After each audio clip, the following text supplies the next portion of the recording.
Welcome to the Dawg Chug. How's it going, Roger? Ross is going great. We're champions today. My Jack Chooch was in the hospital. He's recovered, and he made it to. He's off the IR for his basketball. They won 2 games today, and they ended up winning a championship. Were they Cuyahoga winning Falls without little, him, or no? yeah. Was he like the difference maker for that team? He was. Because they have 5 kids with Jack makes 6, so you got to have a 6. You got to rotate that bench. How did that affect the spread? They were running ragged for 3 games without Jack. They needed a 6th guy that they could rotate. He's a big part of the rotation over there with the Cuyahoga Falls Celtics. So, the Celtics. They're the Celtics, yeah. Oh yeah. Man, that's tough. Do they get all the NBA names for all? Teams? It's funny because, I guess the coach likes the Celtics, but he got the green jersey and he loved it. The Kelly ugly green jersey, and I said, Jack, man, how about that? Like burgundy, man, wine and gold, man. He's like, man, I like this green. I like the Boston green. So I got to work on that with them. Oh man, I can't wait for my kids to start playing sports. It's the greatest thing, Ross. We got baseball coming up starting next week. Henry, 3 years old, he can already hit the ball off the tee, kills the ball off the tee, and we signed him up for T-ball. And they don't play a game; they just let the kids run around and hit the ball. And 3-4-year-olds out there. So, and then our 13-year-old is going to be playing against kids getting ready to be freshmen in high school, and he's going to have a big year this year. So you're going to love it. When your kids, man, start playing sports, you're going to love it. It's the greatest thing.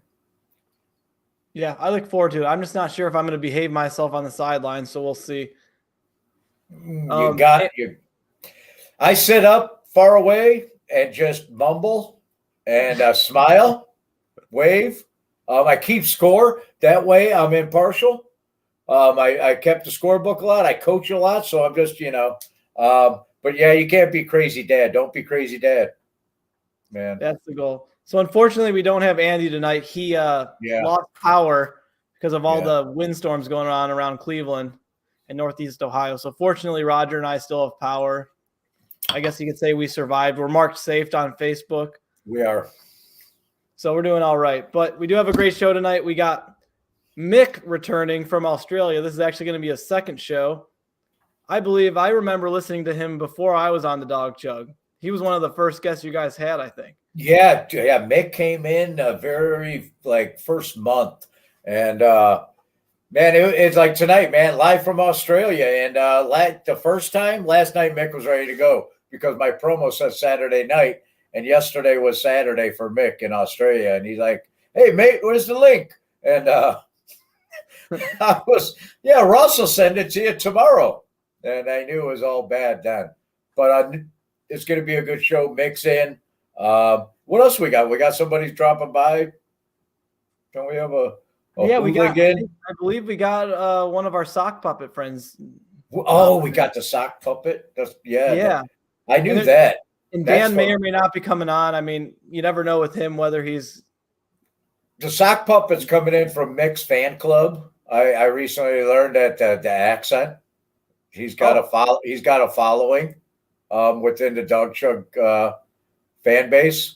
They love Mick and his accent. So I'm going to get in trouble for that. As of now, Dan is not in the green room, so we are not going to be interacting with him. If he pops up in the middle of the show, we're going to bring Dan on, give his thoughts on everything the Browns have been doing. Or maybe he's going to talk about random shit that has nothing to do with the Browns, because that's usually what's going on. I knew it was trouble when at 7 o'clock he said, "Send me a link." I knew it was going to be bad. Hey, Dave Evan Smith's here, man. Good day, Block. Look at that.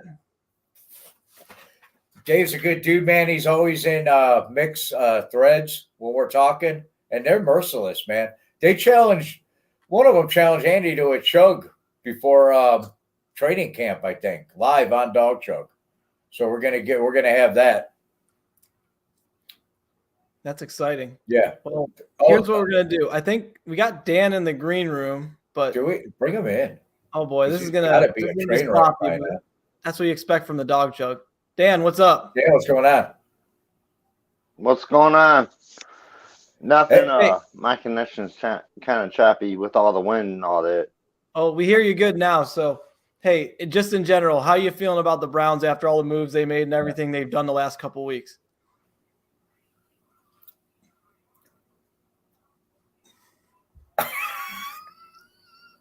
That must have been too tough of a question for him. Man, it looks good like it did 2 years ago. But that's on paper. I really don't trust.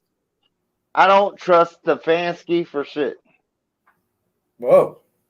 Okay. Why? What did he do? What's going on, Dan? Oh boy, Windows 98. Hey, Dan. I think Dan. Yeah. All right, I'm gonna get him out of here. I think I see something. It's kind of convenient that he can blame the internet for once. I don't know if that's the internet's fault. I don't know if that's the internet. I seen some smoke coming in from the side. There might be a fire. I don't know. Well, all right. His smoke detector didn't go off, so we're just gonna go right into it. Yeah, Roger, I think you got another top 10 tonight. Yeah, we do. We got a top 10. This was sent in from just Dawg Chug friends and viewers. They sent in tonight the top 10. These are the top 10 free agents they believe the Browns still need. The top 10 free agents they believe the Browns still need. Number 10, a defensive tackle, like that ridiculously fat person from the Golden Corral.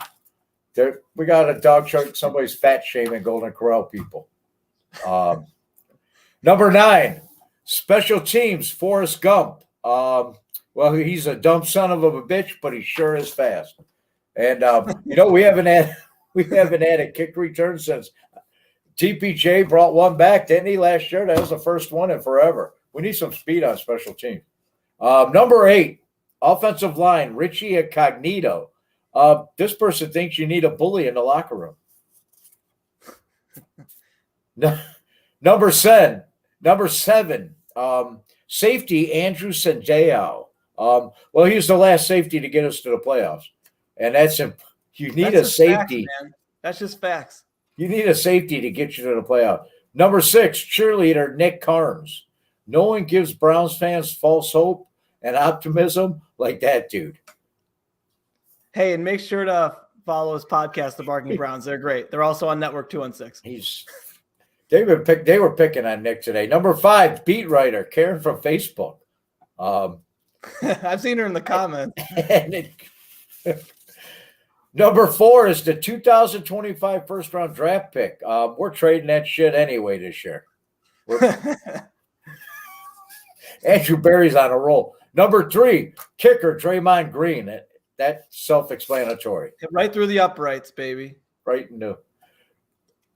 Number 2, superfan Jackson Mahomes. We need a designated idiot to distract the media from real issues. Somebody to help Dawg Chug. The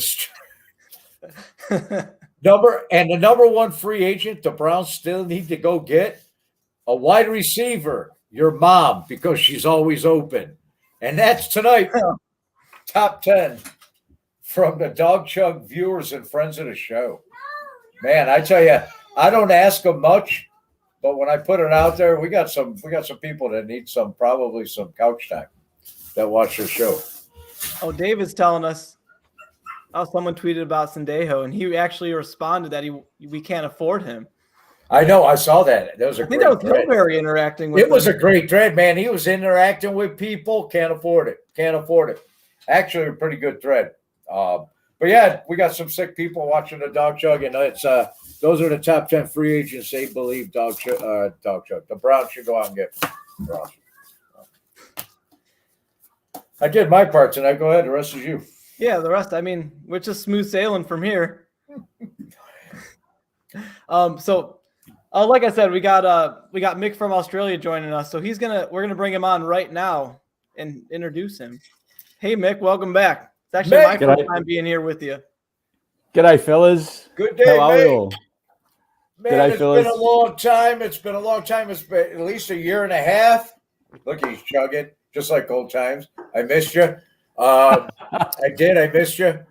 Man, tell us what's been happening since the last time you were on Dawg Chug. Mate, lots have been going on. There's not too much great Browns news though since I was on Dawg Chug last time. Like it's we're trying to have a good time here. Yeah, exactly. So we'll stop talking about the past for the Browns. But yeah, outside of that, family's going well. Kids are growing up, coaching sports like you, Rog, and mate, having a great old time trying to hopefully see the Browns get back to the playoffs. Yeah. So what time is it over there right now? Right now, it is 1:10 on a Sunday afternoon. 1:10 on. We're from the future, mate. So when you guys hear your news or that breaking news, we knew that 24 hours beforehand. I always look forward to your Victory Mondays, and I know who to bet on. Exactly, mate. I release them early too, just so that you're right to go. I'm like, it's 4:00. Mick knows who won. That's it. Now things are going well, guys. How have you guys been going? I want to give a shout out to David and the fellows from the thread that we're always talking. Go ahead and tell us about these guys, because I told they couldn't come on. They were coaching today and they had kid duties and stuff. So yeah, so Dave and Barrels, they're part of the Melbourne Browns backers down in Victoria. They're a good bunch of guys down there. They every now and then I've jumped on a chat and just had a couple of beers with them down there, and it's been fantastic. They're a top bunch of guys.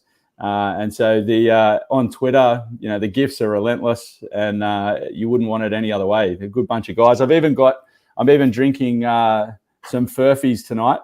What's a couple of Furfies with some mates? But it's a Victorian beer, and not that Dave's going to say it's a fantastic one. Dave's got a very very sophisticated palate for beer, but at least it's a shout out for my mates down there in Victoria. There you go. You know what? I went to 5 stores. I dropped my wife and kids off at the natatorium. They had a swim thing tonight, big thing with the kids. And I went to 5 stores looking for something other than that god-awful Foster's I drank. I could not find one Australian beer. I put it up to the last minute, and I wish I could have found something, man. And the closest I came, I didn't even get close. I didn't even get to Sunday morning, let alone Sunday at 1:00. Like I said to you last time I was on here, no one drinks Foster's in Australia. No one. Yeah, I don't blame them. That was the worst beer. Yeah, it's horrible. It's horrible. Oh, man. Hey, I know Ross. I know Ross wanted to go over some. We're done schmoozing. Ross wanted to go over some free agent recap and what you thought. We got the names. We're going to throw whatever. Let's talk some Browns football. Yeah, sounds good. Yeah, how you feeling in general about all the moves he made the last 2 weeks? Is there one that stood out to you the most, or one that you're most excited for? I think the one that excites me the most is Elijah Moore. I think I think he's going to be that wide receiver we've been looking for a couple of years. I think with the Goodwin one as well, you've got 4 wide receivers that will make a pretty stable room, I would imagine. So I'm pretty excited about the wide receivers. I think with everything they've got on the offense, I think it's pretty good. The one thing that we're all looking for is is Watson going to get back to his best, and is he going to be able to make it work? If that clicks, I think we're going to have a pretty slick offense. As long as Wills can actually pull his finger out and actually do some blocking. But yeah, we'll see how that goes. I wanted to ask you if the top 10, you saw one of our fans fat shaming the guy at Golden Corral, but they talked about a fat guy at defensive tackle. What do you think about Tomlinson, man? What do you think about that move? Great move, but I think it's only going to be the greatest move of the offseason if they get someone to partner with him. Because if they get someone that's half decent to partner with him, then you're going to say, yeah, the moves for defensive tackle are going to be right up there. But at the moment, we've got one defensive tackle and a lot of question marks in that room. I think everyone's got their fingers crossed that Winfrey's going to be able to somehow snap into being a professional and do something good. But I don't know. I've always run by the idea that a leopard doesn't change their spots, does it? So we'll have to wait and see. Yeah, if we're talking about Tomlinson, personally, he's my favorite. I'm going to be dead honest and be like, I don't know shit about defensive linemen when they don't play for my team. So I'm not going to lie and say like, oh, I did all this research. I saw when Tomlinson got signed, when I saw the dollar figure tied to him, I'm like, he must be good. And the fact that we're getting a D tackle that isn't literally ranked dead last in the PFF scores, which was like our 2 defensive tackles, I think 2 of them were like bottom of the league. Total. This is like over 100 defensive linemen, right? Or something ridiculous. So the fact that we got like an above average defensive tackle, or maybe even better than above average, that's just going to do wonders for the line. But most importantly, it's going to make Myles Garrett look like even more of a monster. Yeah. Yeah, I agree. Like if we can just somehow take some pressure off Myles and then allow him to go nuts, that'd be unreal. But I mean, 00 on the other side, that could be a good one too, especially if he's good enough to take a 1v1, because Myles is going to have 2, then that might work. But again, I don't think we're going to see the fruits of that until we get another DT. You know, I saw some video on the Maurice Hurst guy, the Kiss kid, and he's got the tag as a dirty player. And I don't know how many people have been on the bottom of a pile in a football game, but it's not a pleasant place to be sometimes. And you know what? I don't mind a little dirt. I'm a defensive player. I grew up with Ronnie Lott. You know, the catch that was made by Cleese in the Super, by over the middle where he bobbled it. You don't do that shit in 1982 with like guys like Ronnie Lott running around back there.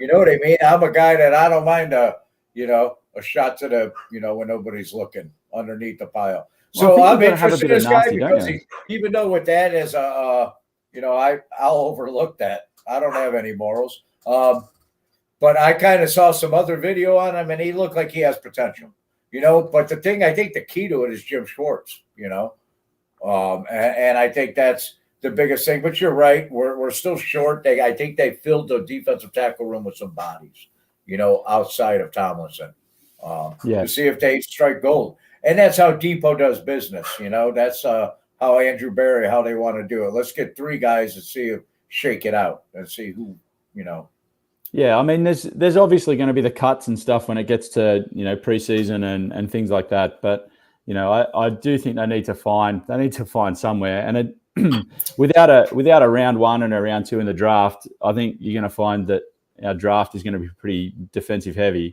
The only real spot you could maybe say that they need to look at in the draft from round 3 onwards is potentially like some tight end depth.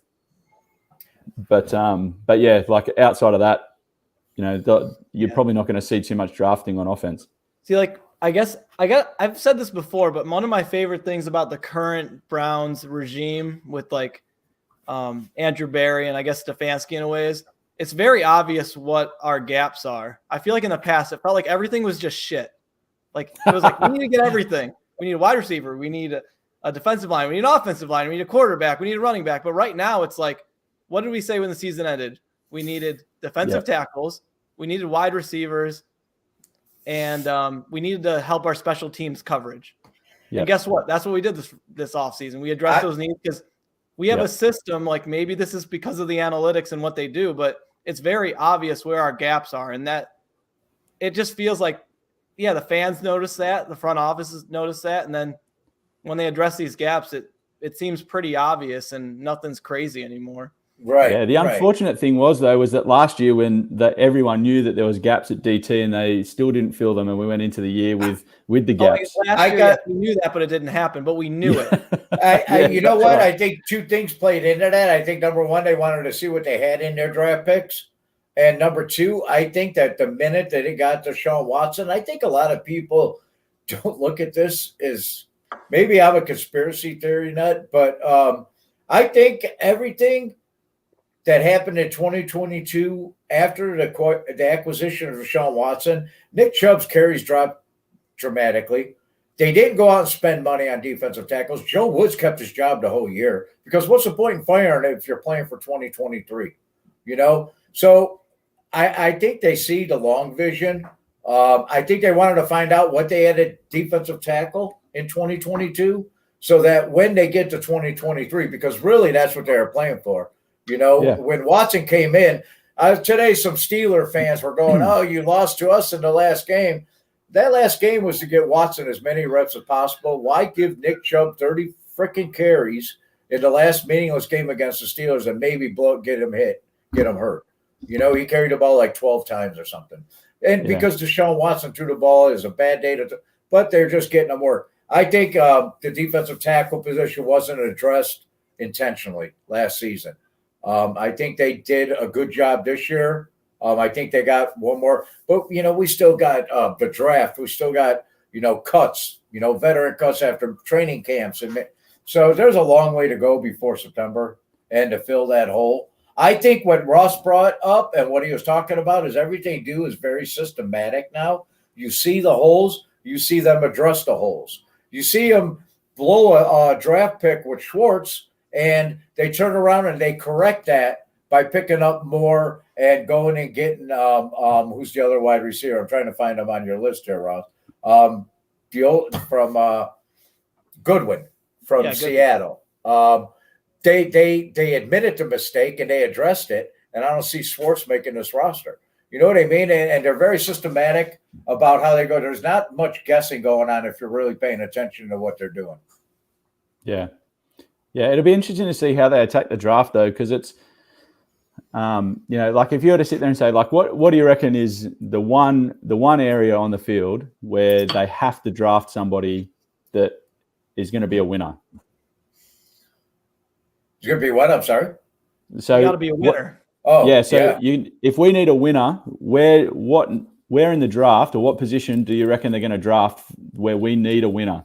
I think they did enough of free agency where they don't have to key in on us, but there's no specific, we need to draft somebody here. They've already traded back. Right. So it's open to get the best player on the board at maybe wide receiver, defensive end, defensive tackle, and linebacker or something like that, Linebacker is the only thing they didn't address in free agency. I still think there's a need there at linebacker. I think Sione Takitaki, yeah. The only thing that I would love to see is like the potential for him to trade up in the draft. I think there's a weak draft is why they're like, I don't think anybody, the draft is just, I don't know. I read a lot. I'm like, I don't pay attention to, I don't, there's a lot of times where I don't give a shit about the fifth round and when they're doing mocks but there's a lot of people who put a lot of work into that. And what I do catch and what I do remember, this draft isn't very deep. There's a lot of, look at the number one right now. There's really no clear cut, got to have a franchise guy. This number one probably going to be for sale. Who knows what's going to happen? I don't think there's anybody right now can name the top 5 guys off there coming off the board with any kind of consistency. This is amazing. So because Cleveland Browns don't have a first-round pick, all of the Cleveland Browns fans have convinced themselves that it's a weak draft. If we had a first-round pick, we'd all be talking about it and going crazy over these hypothetical, hey, this guy's going to change our team. He's going to be a week 1 starter. But since we don't have a pick, this draft sucks. We're cool. We don't need picks. Heck, you're right. We don't need a second-round pick. We'll take a receiver that another team has. Rush, you're right. And what I want to get to, the point of a fan base, is where we don't give a shit about the draft at all. Because there's nobody ever in New England. The New England Patriot fans throughout that, they had no fucks to give about the draft whatsoever. They did not care. They didn't read about the draft. That's what good organizations, the fans of good organizations, don't give a shit about the draft. Yeah, but they didn't care. But they also hit home runs with the picks they did have. Well, not really. Not New England. Not lately, but they were doing it. Yeah. They just brought guys in to play the Belichick way. But what I'm saying is I want to get to the point where the draft is not even what it is to Browns fans, man. It's sacred. It was our Super Bowl. And that can't mean anything good. Having a lot of hype and anticipation and looking forward to the draft means your franchise isn't very fucking good. You know what I mean? It really what it boils down to. I hate to say it, and I got a lot of friends that love the draft and cover the draft, but man, it just means that you're in it every year and hoping to hit. I'm sick of being the off-season winner. I want it to actually turn out to be win columns. Yeah, absolutely. Yeah, definitely. Well, hey, so Mick, as you know, we've been promoting you coming on the show all week. And after we did that, we started getting a whole bunch of DMs. Like when you get those like spammy DMs, like there's the Bitcoin girls that say, "Hey, we have Bitcoin, buy it. Check out this site, meet singles only." We got this one DM, and it's actually seems to be a pretty big Browns fan, and seems to be from Australia or something. I'm gonna pull this up. I know you're thinking, why are you, a crocodile in Australia, on the Dawg Chug? Well, as you can tell by my dodgy accent, I'm not really from Australia. I was born at a zoo in Cleveland and was shipped here to the Australia Zoo right when that bloke Baker Mayfield was drafted. I thought for sure we'd have a bloody ripper year. We all know how that turned out. When I heard Mick was going to be in the Dawg Chug tonight, I wanted to give him an invite to our Australian sock puppet Browns backers. Though I know his Twitter description says he's part of the largest Browns backers chapter in the Southern Hemisphere. I'm not sure if he's talking about the amount of people or the weight of everyone in that chapter. I'd say that our chapter with some honorary zoo animals would far outweigh his chapter. Don't be a mongrel, Mick. Join our Bonza chapter. Have a go of it. Go Browns, mates. So do you want to join the sock puppet Browns backers, or do you want to stay with your group? What's going on? What did I just see? I saw it with my eyes. Yeah. Well, since we've had Ann Crew and Sock Fansky, the Sock GM and head coach of the Browns, we've got sock puppets that are now fans of the Dawg Chug, and apparently you've been asked. If they DM me with their Twitter handle, I'll follow them for sure. But that was unreal. I've never. Yeah, so the sock puppet Browns backers. I sell socks. I sell brown socks. But, I don't know if I'm joining that one. I'm gonna stick with the Cleveland Browns backers around here. Oh man, I've never. That's a new thing. I saw that with my own eyes, but I still can't believe what I saw. Hey, so, I know you were on here before, but could you explain your Browns backers group a little bit and what area quick. You're from? Yeah, sure. Yeah, so I had a mate of mine a few years back now, and we decided to get together and create the Browns backers down under, and we had a lot of fun. We've now we ended up getting, I think we've got about 125 members now, and obviously 3 a.m. on a Monday morning makes it a bit difficult to get to a pub and sort of watch the game. So we more often than not, there might be a couple of us that excuse me that get together on a Monday morning and we'll watch the game. But then there's also sort of Friday afternoons. We might go and catch up for a beer here and there to sort of talk about the Browns and catch up and chat what's going on. But yeah, we sort of try to keep it going. We've had a couple of golf days. We've had a couple of viewing parties, especially later in the year when the daylight saving for us and the daylight saving for you guys aligns.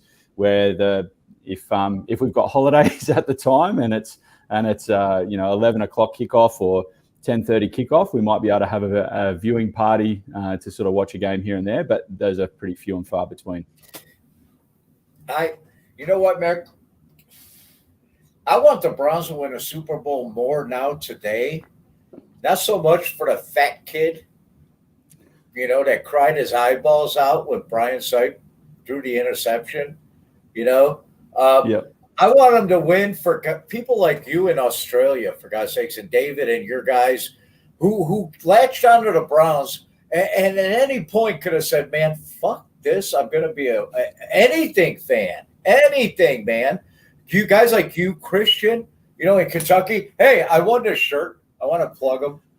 Down with the Browns. I won it. My guys, Christian, Manny G. It's a little wrinkled. Manny G was supposed to iron it before they mailed it to me, and they didn't. And Mac the Buffalo, who just gets, Poor Mac. He needs defensive tackles too. But people like you that like love the Cleveland Browns, and I have no idea why.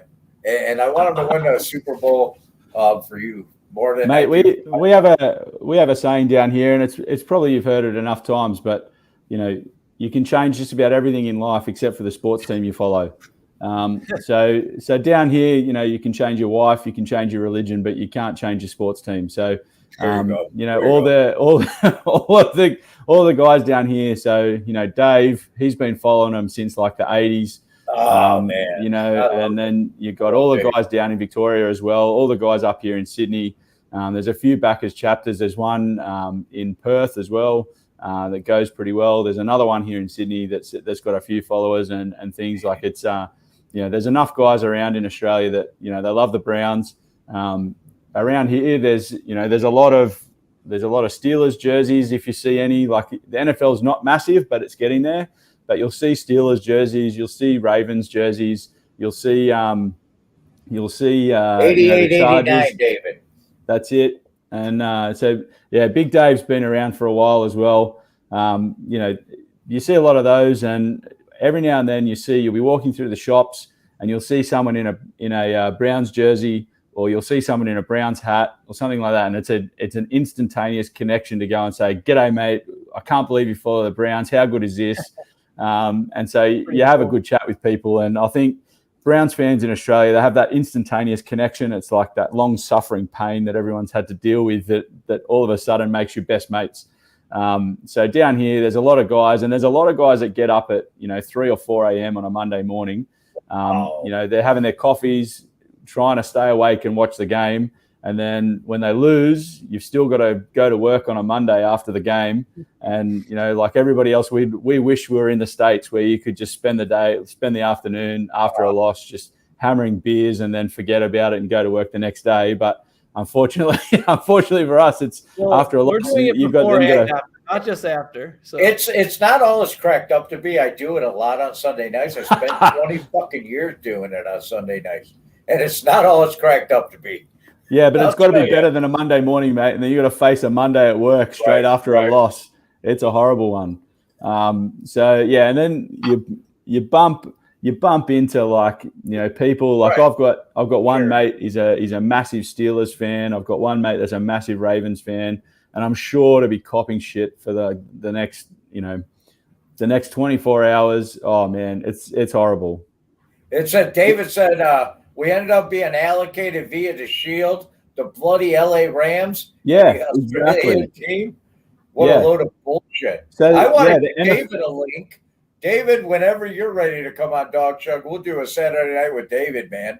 Mate, he's great. You want to get Dave on. Dave will talk your ear off because he's 100% right. The NFL, they've divvied up the world in terms of what franchises get to go where. And for some reason, unknown to anyone, we've managed. The NFL is pushing the Rams down here, and it sucks.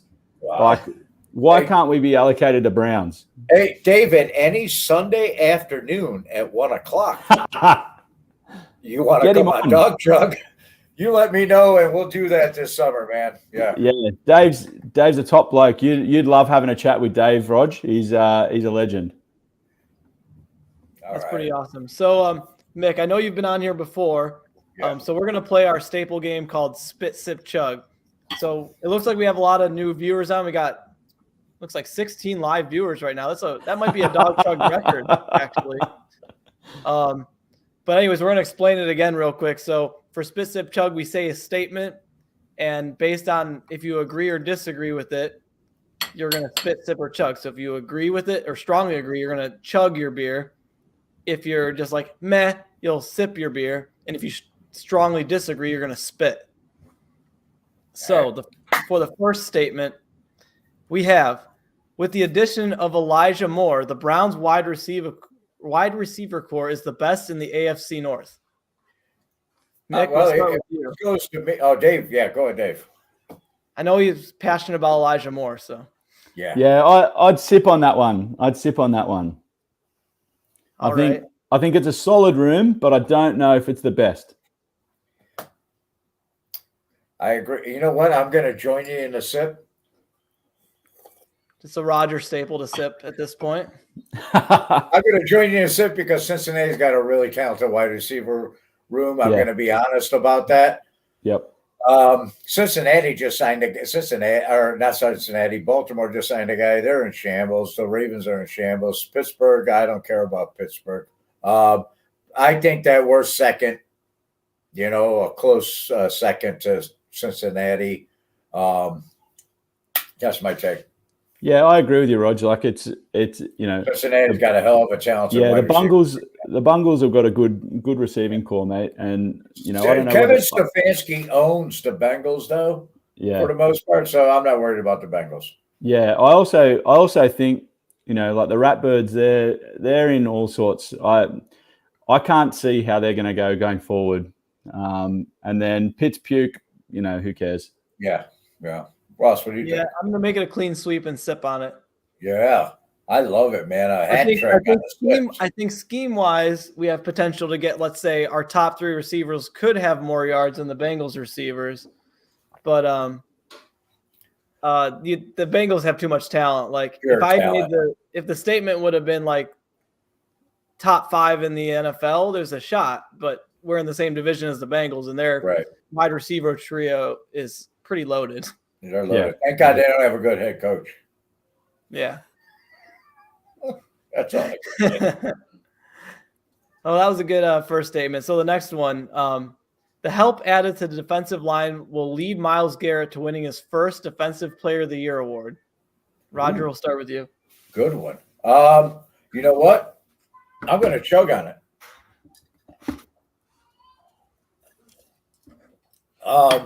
I love the Okoroko. Was that it? How you say his name? Okoronoko is his name. Hey, if you want to know how to pronounce names right, watch every other show on Network 216. There you go. Is it Okoronko? For pronunciation. Thanks for putting me out there on Front Street that I don't watch my own network's shows and I don't have that pronunciation down. You know how I did it with Koromoa is I called my kid Jeremiah Wusu Koromoa for a week. That's what I'm going to have to do again. But I think with the addition of him in the wide 9 and they bringing in a run stuffer with Tomlinson in the middle, I think it's the most talent they've had around Myles Garrett since he's been here. I Clowney on paper and name-wise is talent, and he did have one good year here. But I think altogether, as a whole, it's the most talent they put around him. And I think in the wide 9, Myles Garrett's going to excel. He's just gonna excel and take off. And I think this is his best shot at winning the defensive MVP. So I'm chugging. Yep. Yeah. I'm going to chug as well. There you go. Definitely, I said it earlier when we were talking about free agency. Tomlinson's going to be that guy. Like, just having a good defensive tackler, well above average defensive tackle next to him is going to help him so much. And having a defensive end on the other side that actually tries, unlike Clowney. I mean, he's been close to winning Defensive Player of the Year with whatever he had beforehand, and it's only going to be the best he's ever had now. So, I mean, I guess barring injury, which is always the case in the NFL, this is the year for him to finally win it, and with Schwartz as well, being a whatever defensive mastermind or whatever we're going to call him. Yep, it's the year to do it. Yeah, definitely. All right. I'm going to be a bit different here, fellas. I'm going to sip on this one. Ooh. All right. I agree with everything that you said, but there's one thing, and it might be a little bit of blasphemy. I think Myles Garrett, to be the Defensive Player of the Year, has to get out of his own way. You know what, Mick? I'm joining you on the sip. He's going to spit. He's actually going to take his beer out of his system. Tell us.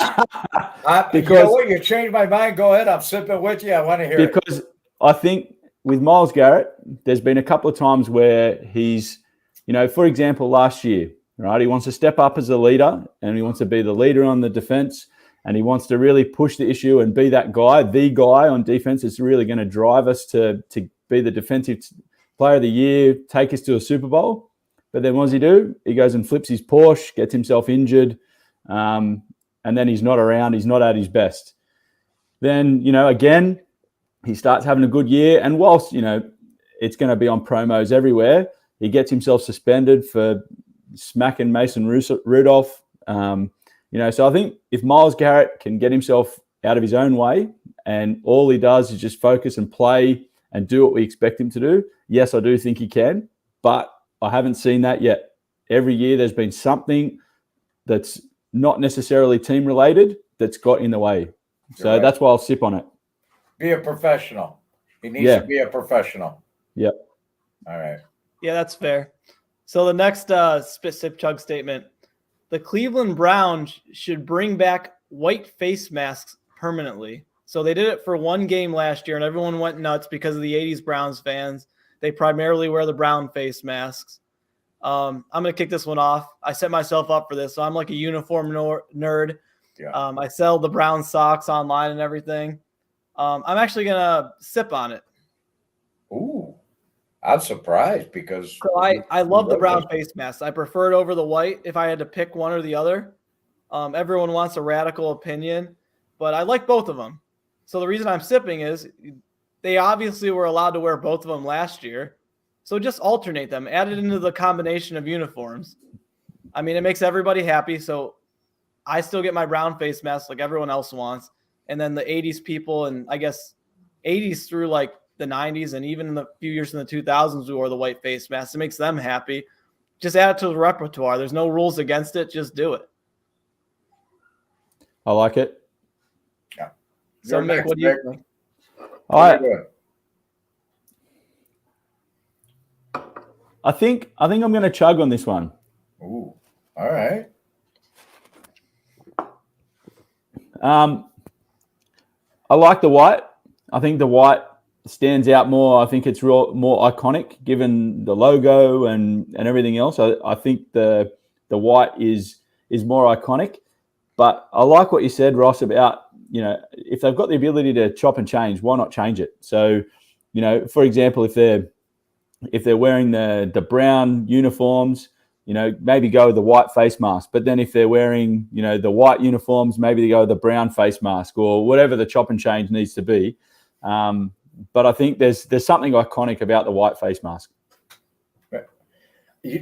I like that. It is iconic. It brings back. But I'm chugging on Ross's answer.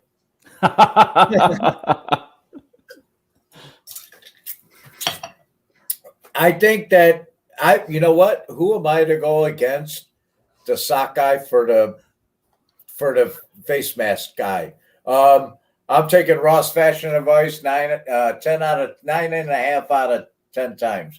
Taking Ross's fashion advice, and I only say that because when we met at the Browns dog event last year, he had his socks all the way up to his knees, his tube socks. So I'm going to go with everything but the tube socks because I'm an 80s guy. I wear them down low. But other than that, I follow Ross's fashion advice. Yeah. So David's talking about the different shell rule. So just me knowing the ins and outs of the uniform rules, there's apparently no rule about changing your face masks out, but you could have now you can have a different shell, but the alternative shell can only be worn with the Color Rush jersey and your alternate jersey. Wow. And currently our alternate jersey is the throwback we wore 2 years ago. So you couldn't wear the alternate shell with the white or the brown jersey. They get pretty specific, don't they? Yeah, I know. Yeah. But you can apparently do everything else you want. But hey, I think we should all chug though. You know what? We all chug to never wearing the gray face mask again. Why in the hell would you ever pick gray? Agreed. Days when Hanker Dixon and Frank Minifield sprayed their goddamn spikes with orange spray paint on the field before a game. That's the era I'm from. So, yeah. Oh, it's 10:45. Let's get this last one in, and we got. So this is probably the most important spit, sip, chug statement we have here. It's a very serious one because we're all diehard Browns fans, and we get very analytical, and we really care about our team. Right. So this one's important. In the event that an Australian kangaroo, is fighting an American grizzly bear, the grizzly bear would win. Mick, are you spitting, sipping, or chugging on that? To be honest, a grizzly bear versus a kangaroo, grizzly bear is winning every time. Good old American grizzly bear. It's American grizzly bear. I'll tell you this now. None of you blokes want to come across a kangaroo and you want to try and take on a kangaroo. I go camping with my family every year. And this year we went to a new place, beautiful spot down the New South Wales South Coast. And we had kangaroos everywhere. And in the middle of the night, one night, the kangaroos came and tried to get into our sort of our pantry thing where some food was kept. It was all zipped up and whatever. And I went outside at about 3:00 in the morning, and you can't hear anything. They move so quietly. And so when they want to move quietly, they move quietly.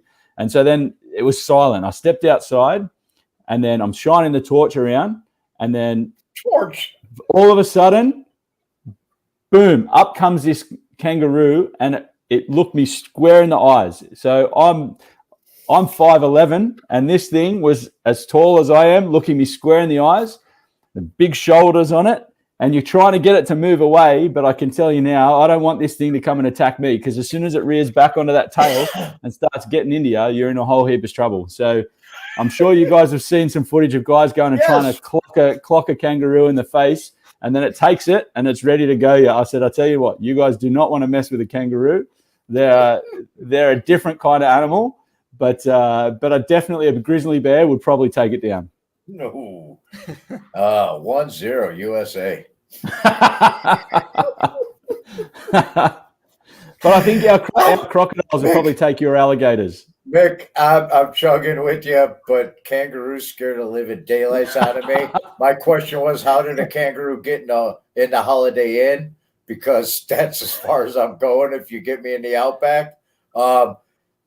Beautiful answer. Mick, you were awesome tonight. Ross, what do you think? Oh, man. I mean, if the Australian's telling me that a kangaroo stands no chance, I'm going to go with him. I'm going to chug. And I also want to drink some beer. Yeah, no, Mick, it's been. Mick, Cheers, it's fellas. been awesome tonight, man. I thank you for coming on. Thank you I love it, Dawg fellas. Chug again. I love being able to blow the froth off a couple with you guys, a couple of tinnies back here. And you guys have a great time. Love it. Absolutely love getting on.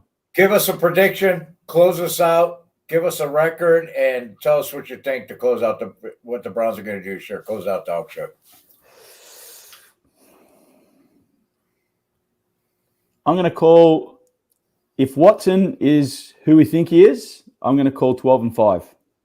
All right. 12-5. I love it, Mick. I love it. If Watson who he thinks he is, I'm going to call 12-5. Hey, they gave us $230 million reasons to believe that he is. You know what I mean? That's what we paid for. That's what I expect. And I'm going with you. 12-5. Go Browns, man. Mick, thank you. Go Browns. Thank you. Love it, fellas. Have a great night. Have a great night. See you guys. See you.